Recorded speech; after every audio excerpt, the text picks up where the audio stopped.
ഇതിപ്പോ സാധിക്കുന്നില്ല സാറേ. ഇതിപ്പോ അത് നമുക്ക് 47 പേരാണ് ഇപ്പൊ മരിച്ചിരിക്കുന്നത് ഈ ചിന്നക്കടല പഞ്ചായത്തിൽ ഇതുവരെ. ഹലോ, കേൾക്കുന്നുണ്ട്, പറയൂ പറയൂ.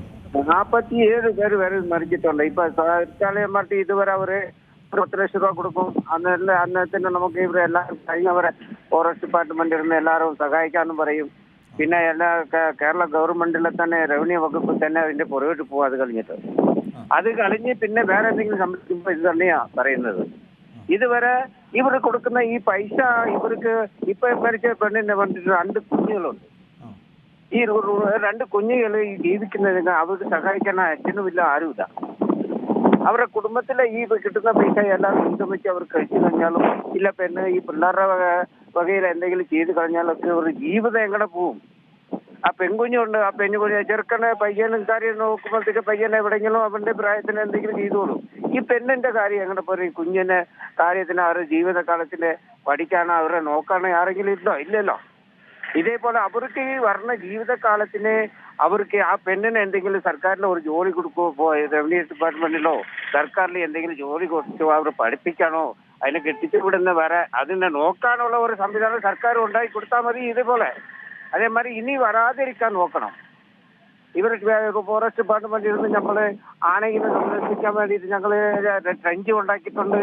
പിന്നെ ഇത് നമ്മ ലൈൻ കൊടുത്ത് കറണ്ട് എർത്ത് കൊടുത്തിട്ട് നമുക്ക് ആണെങ്കിൽ ജനങ്ങൾ ഇരിക്കുന്നിടത്തേക്ക് വരാതിരിക്കാൻ എന്തെല്ലാം നമ്മൾ ചെയ്തു അതെല്ലാം ഞാൻ ചെയ്തു കൊടുക്കാം. അതിനൊന്ന് ഫണ്ടൊക്കെ ഉണ്ടെന്ന് പറഞ്ഞ് ഫോറസ്റ്റ് ഡിപ്പാർട്ട്മെന്റിൽ നിന്ന് പറയുന്നേ ഉള്ളൂ. ഇതുവരെ ചെയ്തിട്ടില്ല. വനങ്ങൾ കിടക്കുക ഈ സാന്തന്മാരുടെ മേലിലെ മതിക്കെട്ടാന്ന് പറയുന്ന സ്ഥലത്തേക്ക് ഈ ആണെങ്കിൽ അങ്ങോട്ട് പോവുകയാണെങ്കിൽ ഈ ജനങ്ങൾ ഇരിക്കുന്ന സ്ഥലത്തിൽ ഒതുങ്ങി ഇത് ചെയ്യുന്നില്ല. ഇപ്പോ 47 പേർ ഇവിടെ മരണപ്പെട്ടെന്ന് പറയുന്നു. ആനയുടെ ആക്രമണത്തിൽ കൊല്ലപ്പെട്ടു എന്ന് പറയുന്നു. ഇത് കൂടാതെ പരിക്കേറ്റവരുടെ എണ്ണം അതിലും കൂടുതലല്ലേ? ഉണ്ട്. അത് ഞാൻ വരെ ഉണ്ട്. ഞാൻ വരെ കഴിഞ്ഞ 24-ാം തീയതി ഞായറാഴ്ച രാവിലെ 10 മണിക്ക് ഈ നമ്മള് തല്ലിക്കൊന്ന പുള്ളി ഇപ്പൊ ആക്രമിച്ചിട്ടുള്ള ആന തന്നെയാണ് എന്നെ ഓടിച്ചത്. ഞാൻ രക്ഷപ്പെട്ടതെന്ന് പറഞ്ഞാൽ നേരെ എന്നെ ഞാൻ മേളിൽ പോയി എന്റെ ജീവൻ തിരിച്ചു വന്നതാ. കഴിഞ്ഞ ഈ ആന തന്നെ റൂട്ടി വന്ന് നേരെ നിൽക്കുക. അതായത് ഇപ്പോൾ മാരിയെ കൊലപ്പെടുത്തി ഇതേ ആന തന്നെയാണ് രാജനെ ആക്രമിച്ചത് അല്ലേ? അതെ. കഴിഞ്ഞ 24-ാം തീയതി ഞാൻ അതിന് സമരമുള്ള സഹതാവിനെ വിളിച്ചാണ്. അതിന്റെ വിളിക്കാട്ട് ആണ് ഞാൻ വിളിച്ച വിളിയില് ഞാൻ കൊടുത്ത കാർച്ചല്ലാണ് അത് നിർത്തി എന്നെ രക്ഷപ്പെടുത്തി അങ്ങോട്ട് പോയി. ഞാൻ രക്ഷപ്പെട്ട് വീട്ടിൽ പോയി, ആശുപത്രിയിൽ പോയി.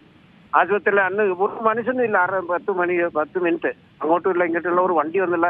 ആന മാത്രമാണ് ഞാനും റോട്ടില്. ഇപ്പൊ ഇതുപോലുള്ള ആനയുടെ കാട്ടാന ആക്രമണമോ അല്ലെങ്കിൽ പുറത്ത് കൃഷിയിടത്തോ വീടിന്റെ പരിസരത്തോ ഒക്കെ തന്നെ ആന വരുമ്പോൾ അത് വനംവകുപ്പിനെ കൃത്യമായി വിളിച്ചറിയിച്ചു കഴിഞ്ഞാൽ എന്താണ് അവരുടെ ഭാഗത്തു നിന്നുണ്ടാകുന്ന പ്രതികരണം? അവർ കൃത്യസമയത്ത് തന്നെ സംഭവ സ്ഥലത്തേക്ക് എത്തുമോ?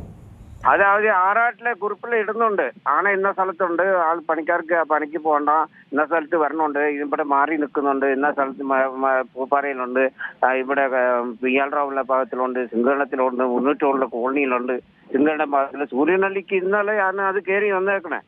അപ്പൊ ഇത് കയറി വന്നത് ഇവർ രാവിലെ വന്നത് കണ്ടില്ല. പിന്നെ കൊച്ചി അതായത് ആന ഇത്തരത്തിൽ വനാതിർത്തി കടന്ന് നാട്ടുമ്പുറത്തേക്ക് ആളുകൾ കൂട്ടത്തോടെ താമസിക്കുന്ന മേഖലയിലേക്ക് വരുന്നത് കൃത്യമായി വനംവകുപ്പ് നിരീക്ഷിക്കാറില്ലേ? അതുകൊണ്ട് അത് ഇല്ലെന്ന് പറയുന്നില്ല. ഇപ്പൊ വന്ന് ഈ സമയത്ത് ഇങ്ങനെ വരുമ്പോഴത്തേക്ക് ഇവർക്ക് ആറാട്ടിലുള്ളവരും ശരി ഫോറസ്റ്റ് ഡിപ്പാർട്ട്മെന്റിൽ അവർക്ക് ഈ ആടെ നിൽക്കുന്ന സ്ഥലത്ത് മാത്രമാണ് പറയുന്നത്. അത് ഏത് ഭാഗത്ത് പോകുന്നു എന്നുള്ളത് നോക്കണമല്ലോ.